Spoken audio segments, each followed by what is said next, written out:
안녕하세요. 채널 반주원입니다. 오늘은 10월 25일 독도의 날을 앞두고 독도의 현재와 시사적인 이슈를 함께 다루어 보고자 합니다. 독도의 역사가 궁금하시다면 육해한국사 코너를 통해서 먼저 지난 영상을 보고 들어오신다면 훨씬 더 좋겠죠? 우리 땅인 역사적 근거에서부터 다양한 자료까지 듬뿍 담은 독도 이야기, 오늘도 열심히 준비해 보겠습니다.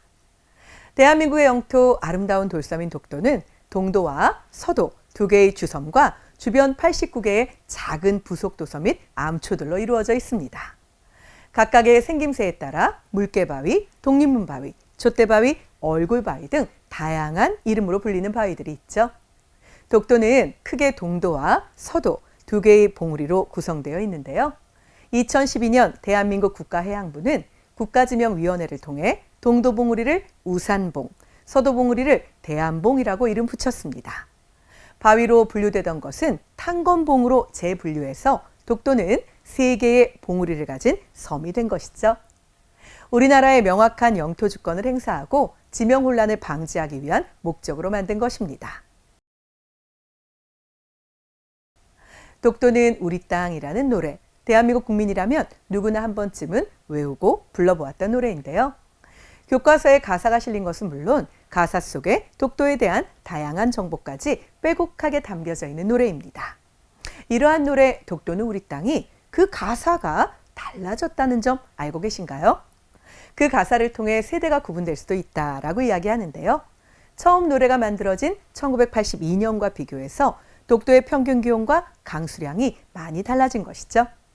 지구온난화로 해수면의 온도가 변화하면서 독도 주변에 많이 살던 명태는 사라진 지 오래되었습니다. 면적과 주소지도 달라지고 독도를 지키는 독도 지킴이까지 새로 생겨났죠. 이러한 시대 상황을 반영해 2012년 노래 발표 30주년을 맞아 가사가 일부 바뀌었는데요. 짜잔! 왼쪽에 나와 있는 바뀐 가사 어떠신가요? 내가 알고 있던 노래 가사와 비교해 보는 것도 조금은 흥미로운 일이겠죠.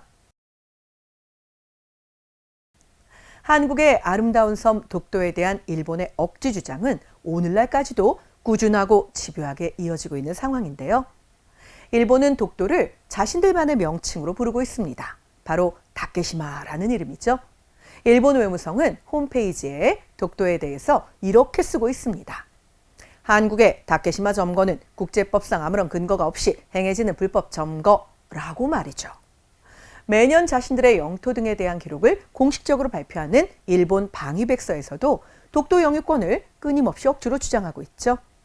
2023년 일본이 만든 방위백서에는 이렇게 쓰여 있습니다. 우리나라, 즉 일본 고유 영토인 북방 영토 다케시마 영토 문제가 여전히 미해결인 채로 존재하고 있다. 말도 안 되는 소리지만 자국의 교과서에까지도 독도를 한국이 불법 점거하고 있다고 기록하고 있습니다. 뿐만 아니라 일본 자국 내에 영토 주권 전시관 보수를 발표했는데요. 이곳은 독도뿐 아니라 센카쿠 열도 등 국제 갈등을 일으키고 있는 영유권 분쟁 지역에 대한 일본의 입장을 설명하는 국립전시 시설입니다. 세금을 들여서 조직적으로 독도가 그리고 그 외의 여러 땅들이 본인들이 일본의 것이라고 우기고 있는 셈이죠. 독도가 일본 자국 땅이며 미래 세대에는 언젠가 갈 수 있을 것이다라는 억지 주장을 담은 영상까지 홍보에 활용하고 있다고 합니다. 2024년에는 일본이 독도 영유권 홍보 강화를 위해 관련 예산안을 추가 편성한다라고 밝히기도 해서 분노를 자아내고 있죠. 어차피 우리 땅인데 뭐라는 소홀한 관심, 그리고 이런 짧은 생각만으로 독도를 하찮게 대한다면 정말 큰일 날 일일 겁니다.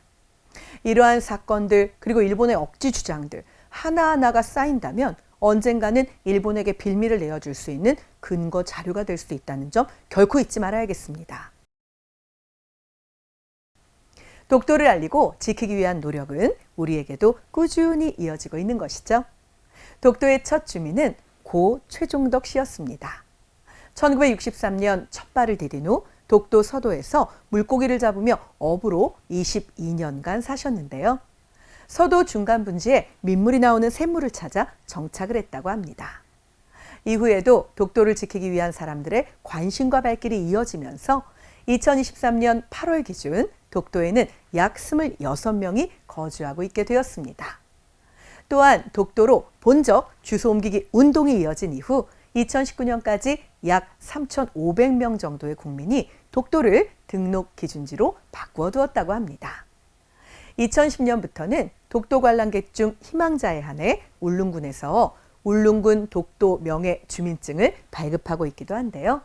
독도를 방문하신다면 명예 주민이 되어보는 것도 매우 의미 있는 일일 겁니다. 직접 독도를 방문하지 않아도 온라인상에서 활발한 활동 이어지고 있죠.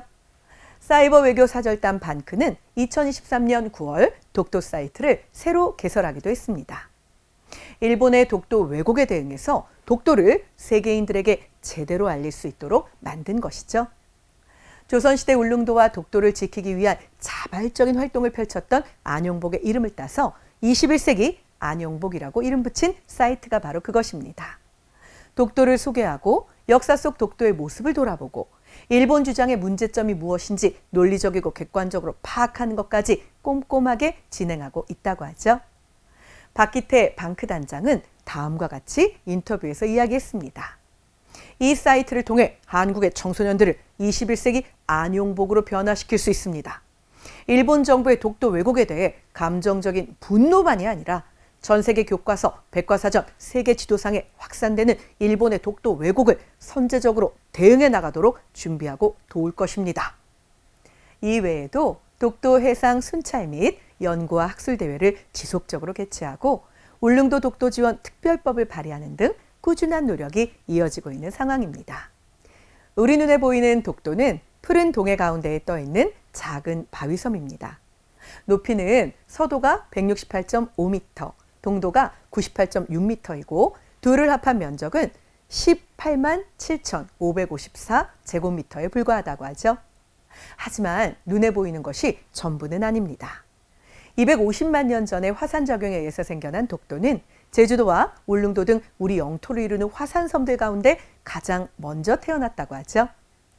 물속에 있는 부분을 포함하면 독도 전체의 높이는 2,068m로 한라산보다도 높습니다. 독도 주변 해저에는 육지의 평야같이 넓은 분지도 펼쳐져 있고 바닷속의 산, 즉 해산도 4개나 자리를 잡고 있다고 하죠. 자그마한 섬일 거라고 단순히 생각했던 독도가 실은 생각보다 어마어마한 크기로 다가오는 순간인데요. 우리가 생각하는 것보다 훨씬 더 오래, 넓고 단단하게 그 자리를 지켜온 독도를 이제는 우리가 보호해야 하는 순서입니다.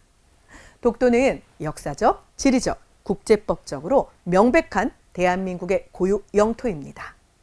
채널 반주원도 넓은 정부의 바닷속에서 정확하고 흥미로운 이야기를 오래 들려드릴 수 있도록 최선의 노력을 다하겠습니다. 독도는 우리 땅. 구독, 좋아요, 댓글, 알람 설정도 필수인데요.